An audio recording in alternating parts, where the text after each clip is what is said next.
Fredvang is a small cottage along the northern coastline of Lofoten, and to get there you will have to cross a couple of bridges, which makes for an incredible leading line.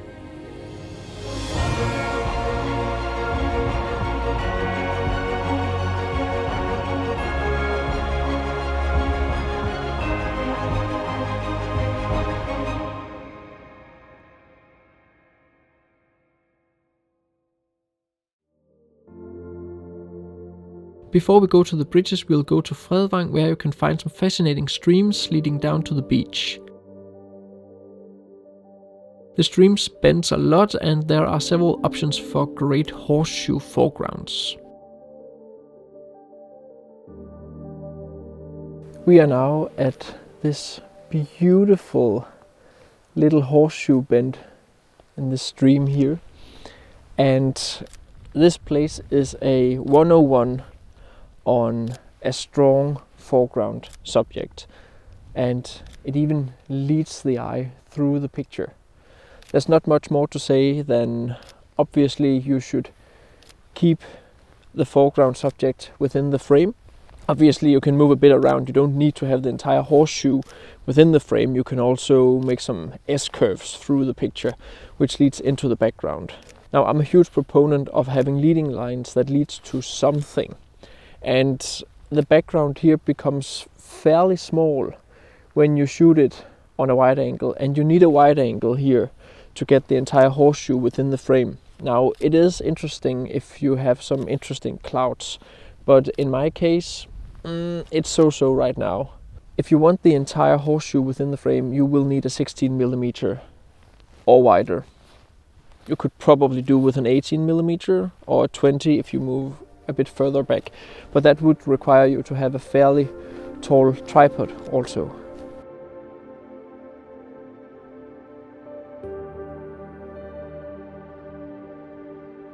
So as you can see, I have the tripod in the uppermost position, which is to be able to actually get the entire curve within the frame. The steeper the angle, the more of the foreground you will see in this case. So here it's fairly important to bring a tall tripod. You can see on the time lapse, which is from the small tripod here, it is possible to get the entire curve within the frame, but the horseshoe curve doesn't make up as much of the picture as it does when you put it in a higher position. This location is dependent on an interesting sky to make a complete photo, as the background mountains are really small and not that interesting.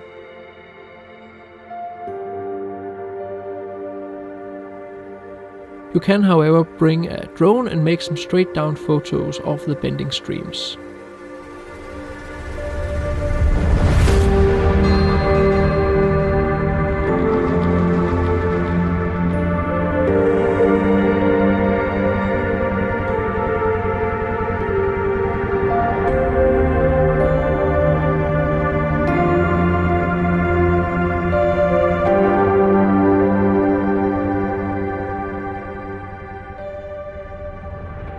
Not far from the horseshoe stream you will find a couple of bridges that connect Fredvang with Flagstadøya. It's easy to find a place to park the car between the bridges.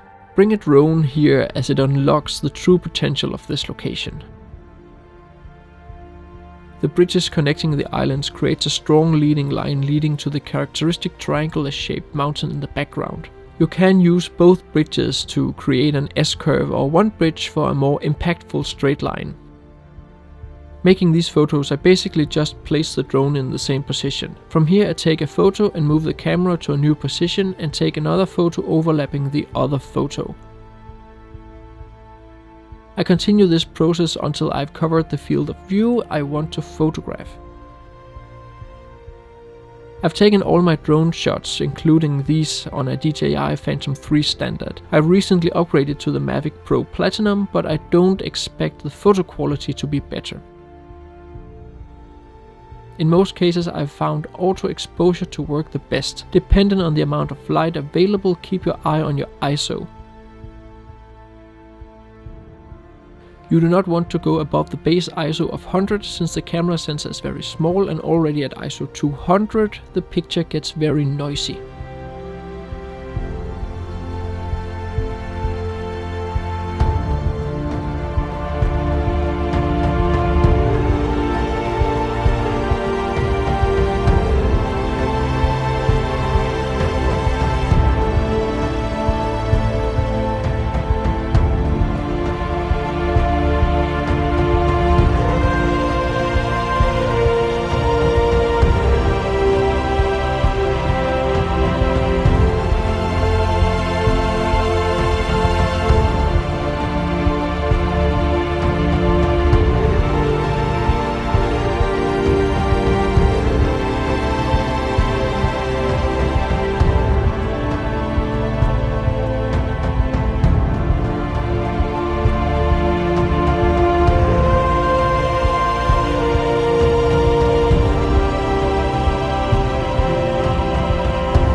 So here is another super fast tutorial on how I make my vertical drone panoramas.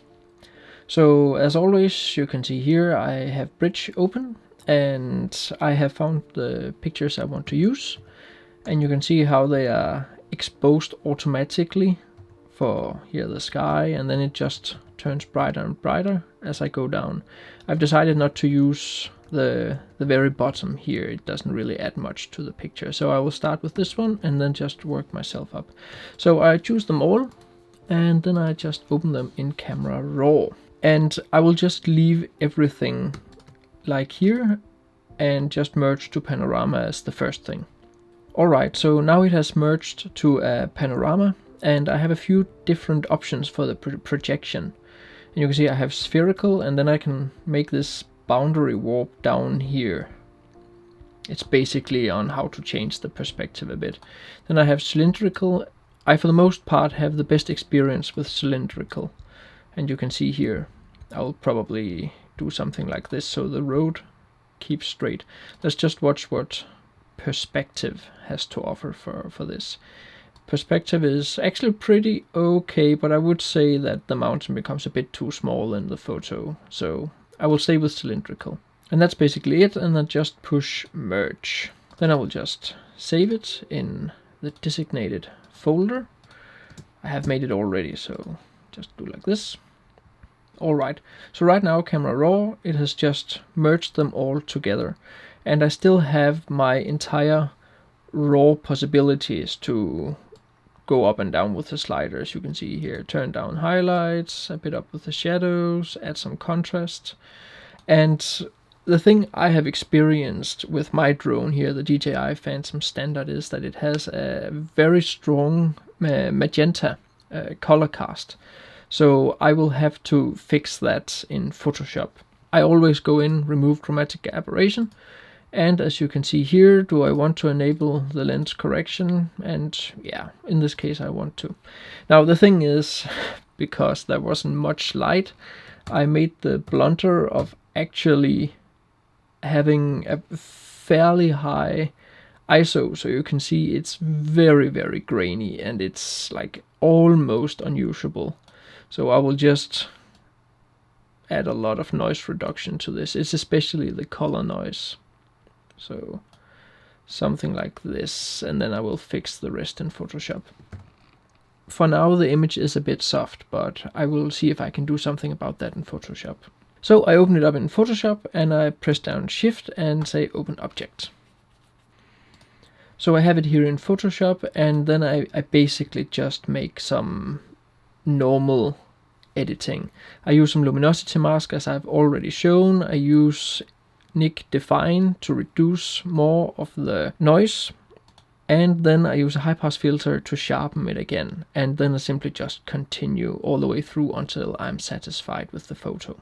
So I have another way also to make my panoramas. So the thing is, sometimes Camera Raw is simply not strong enough. It requires too much RAM to make a huge panorama. In this case, the one I have from the Faroe Islands, you can probably recognize which one it is. And I have 26 individual photos. And those individual photos I will open in another program. And those 26 individual photos I have made JPEGs. I have gone into Camera Raw, edited them all, and then I've made them as flat as possible. And then I've exported them as JPEGs. Now there are not as much information in a JPEG as there are in a RAW file. That's why I make them as flat as possible. When I have saved them all as JPEGs, I simply just go to a Microsoft program called Image Composite Editor. Now the newest version of Image Composite Editor can actually work with RAW files too. For some reason, I don't know why, the exported picture becomes very small when I make it from RAW files, my DNG files from the drone, and it doesn't happen when I use my JPEGs. So how to make it is basically just to drag and drop my photos into the program. So now the program is simply just aligning the images and making the output composite. So the really strong part about Image Composite Editor is that I have way more options for choosing how to display my panorama. Cylindrical as we know it from Camera Raw, and I think the other one is spherical, and then I have perspective as we know. In this case, I actually prefer perspective. So when I have chosen that one, I simply just go to next. But you can see here, if I do like this, I choose spherical, I have even more options on how to display the output photo.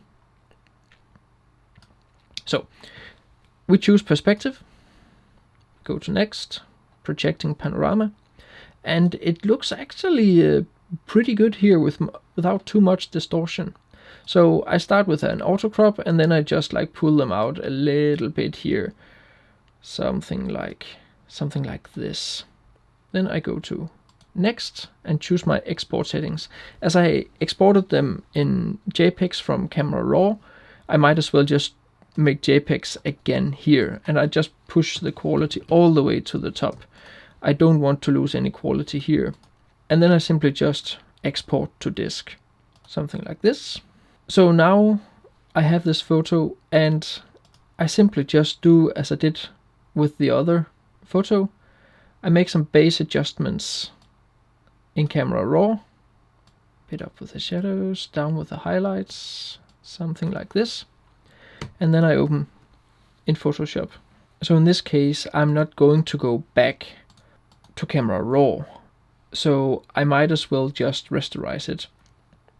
Then I'm also going to crop it a bit. In this case, I need to delete cropped pixels, and you will see in just a minute, something like this. Alright, so now I want to fill out these black holes here around in the photo, and Photoshop is pretty good at this. But if I hadn't deleted the cropped pixels, I wouldn't be able to do like this. I'm now going to fill them with a content aware. So Shift F5, and then I'm just choosing content aware.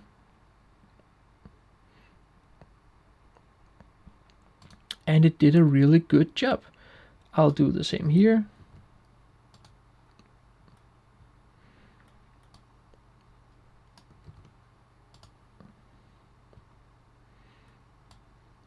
And actually for the rest of the photo.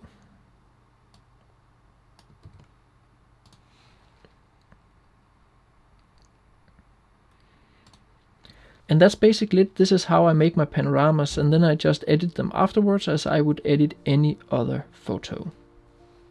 So thank you so much for watching yet again. I would as always appreciate a like and a comment. In the next episode we'll go to Skarksanden Beach.